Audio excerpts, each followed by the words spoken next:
Hey, welcome to Inflating Studios. Today I want to show you how to create this lush balloon garland on a circle backdrop stand. So first of all, we need to inflate our balloons for the garland, and I'm going to inflate 24 11-inch balloons in each of my 3 colors, and I want those to be anywhere between 6 and 10 inches in diameter. I'm then going to tie them all together into pairs by overlapping the balloons, wrapping the nozzle around twice, and tying it together with a simple knot. Once all my balloons are into pairs, I'm then going to start making quads. To make a quad, overlap the balloons so that the nozzles touch right in the center, and then twist one balloon from each pair around each other, locking them into a quad. I'm going to create 2 of these quads and then bring them together to make a cluster of 8 balloons. So slot the 2 quads together so that the nozzles all touch right in the center, and then take 2 balloons from one of those quads and wrap them all the way around and twist them around each other, and that will lock them into this cluster. Now I created 2 clusters of 8 balloons and 2 quads of 4 balloons in each of my 3 colors. Next, I inflated 4 16-inch balloons in both white and pink. I'm going to inflate these so that they're full size, and then I'm going to let a tiny bit of air out and press down on it so these balloons are nice and round. I tied the nozzle off and then took an empty 260 balloon that I cut in half and tied the end of that 260 around the nozzle of this 16-inch balloon. This 260 will make it super easy to tie our 16-inch balloons into the garland later on.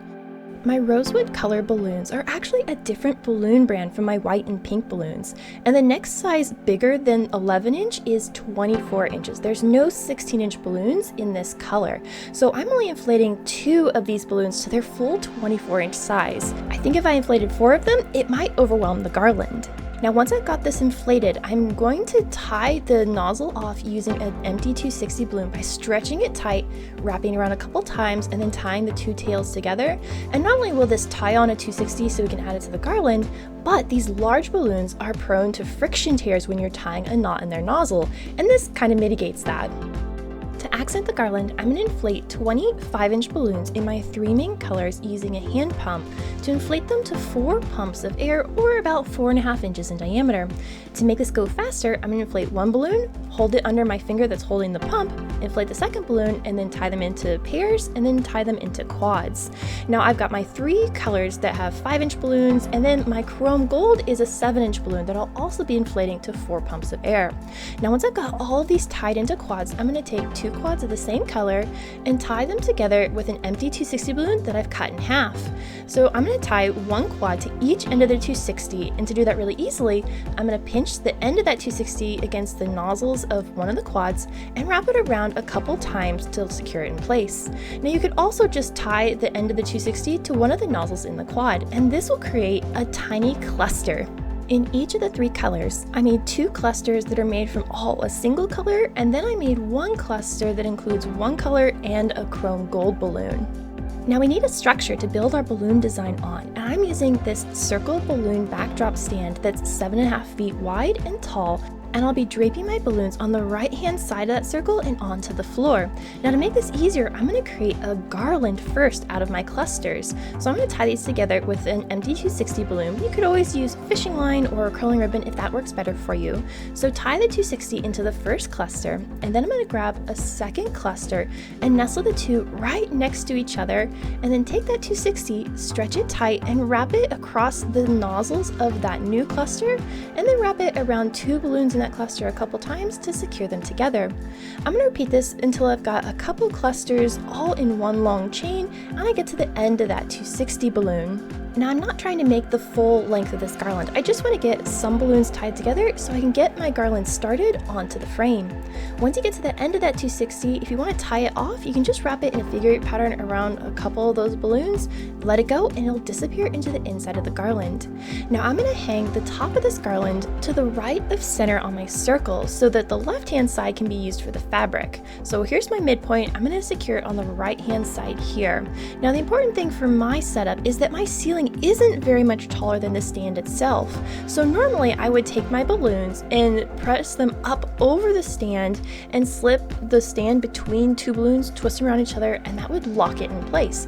But I don't have enough clearance for that. So to get around it, I'm going to take an empty 260 balloon and tie it directly to the frame, and then use the tails of that 260 to secure my garland on the underside of my circle. So I'm going to take the top of that garland, press it right up against the metal frame, and then I'm going to take that 260 balloon and wrap it around a couple of the balloons in that top cluster, and that will hold my garland in place.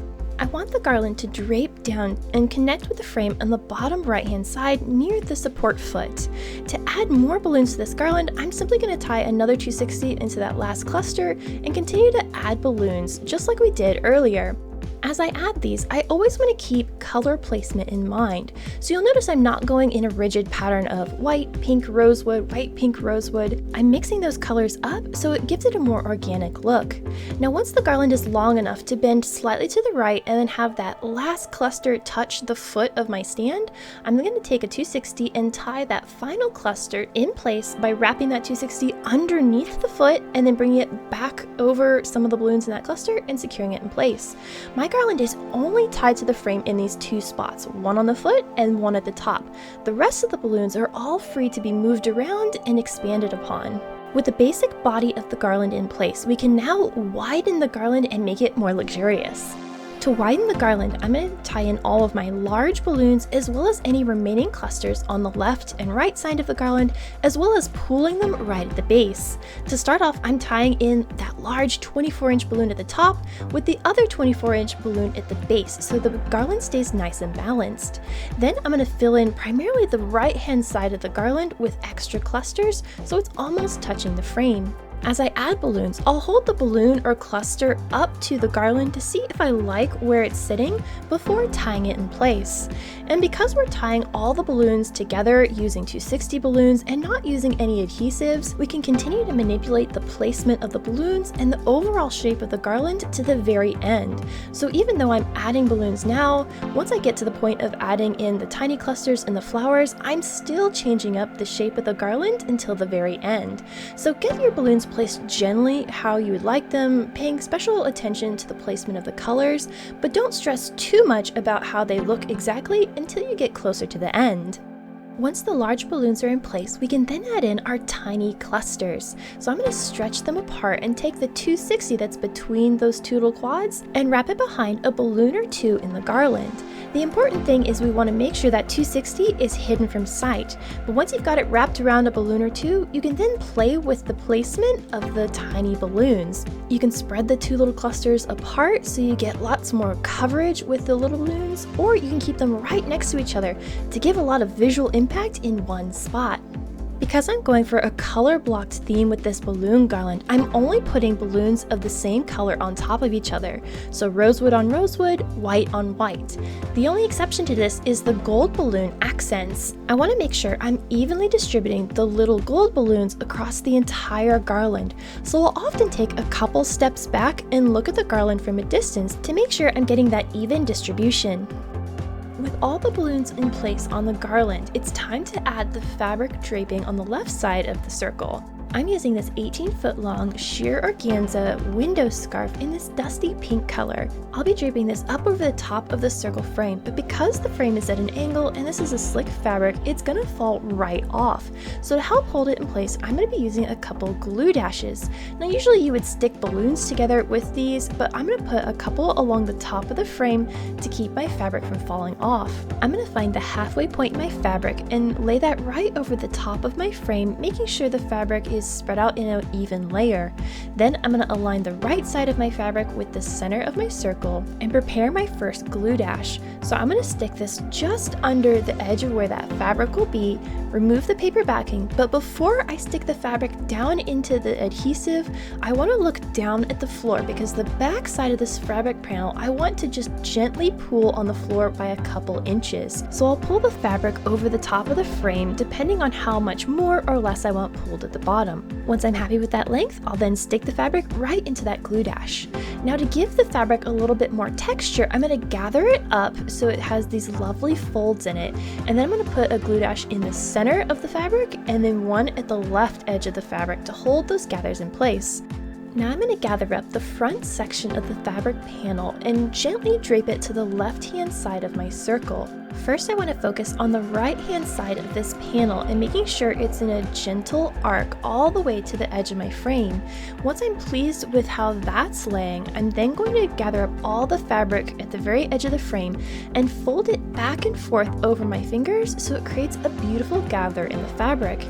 Then I'm going to take the top edge or the left side of the fabric panel and gently pull on it so it's a little tighter than the right hand side of the fabric. And this will allow the fabric to spread apart and give us this beautiful drape. I then tied the fabric to the frame using an empty 260 balloon, making sure the tail ends of that balloon are on the front side of the frame so we can cover up this whole joint with a mini balloon cluster. To make that cluster, I'm using 4, 5 to 7 inch balloons in each of my colors. I'm going to inflate my gold chrome balloons to 10 pumps of air and all the rest of the balloons to 4 pumps of air. I'm then going to tie all of these into quads except for the light pink balloons, which I'll leave as 2 independent pairs. Now I'm going to tie this all together with a 260 balloon by tying the end of that 260 to the pair and then nestle that right up against the rosewood balloons, wrapping that 260 balloon in a figure 8 pattern around 2 of the balloons in the new quad so that they're secured together. Then I'm going to repeat this pattern by adding the gold balloons next, the white balloons, and finishing off with my pink pair. Then I'll tie the end of my 260 to one of the nozzles in that pink pair and trim away any remaining 260 tail with a pair of scissors. I then nestled this cluster right up against the frame so that the gold balloons almost wrap around the metal frame. Then I'm going to take those 260 tails that we tied the fabric with and wrap them around a couple of the balloons in the cluster to hold it in place. Then I'm going to arrange the balloons so they gently curve, mimicking the circle arch, and the fabric drapes nicely out of the balloons. The final element to add to this design are the faux flowers. I'm using bush florals that are a mix of different flowers in shades of pink and white, and I'll be leaving all these flowers attached into bushes and simply separate the flowers so they look like they're in smaller clusters. I did take one bush and cut all the flowers free so I can individually insert these into the garland, but whenever you cut flowers, there may be a wire on the inside which could potentially pop our balloons, so if the end of your flower is sharp, just wrap it in a little bit of tape. Now I'm going to start inserting my bush florals in between balloons anywhere I think I need a little bit more interest and texture.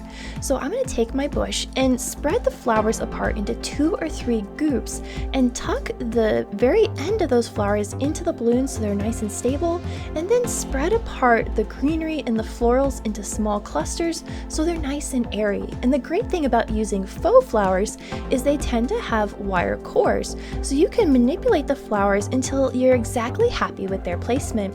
Because the color and shape of my flowers blends really nicely with my balloon colors, I kept my flowers pretty close to the surface of the balloons. But if you wanted to add more drama, you could always get larger florals that stick out away from the balloons to give it more interest. Now when it comes to the tiny cluster on the left-hand side, I used all individual flowers that I cut apart from the bush and just stuck them in between the balloons. For the flowers that are facing downwards though, they would just fall out from between the balloons. So you could use either a little bit of adhesive, or you could do like I did and bend the end of each floral stem into a hook and then just wrap that hook around some of the nozzles of the balloons to hold it in place. If you're unsure about what combination of flower varieties and colors you want to add to your designs, purchasing floral bushes or nosegays are an easy way to achieve a beautiful color combination. I hope you're inspired by today's design and know that you can create a gorgeous balloon backdrop just like this. If you enjoyed today's project, you should check out this video next.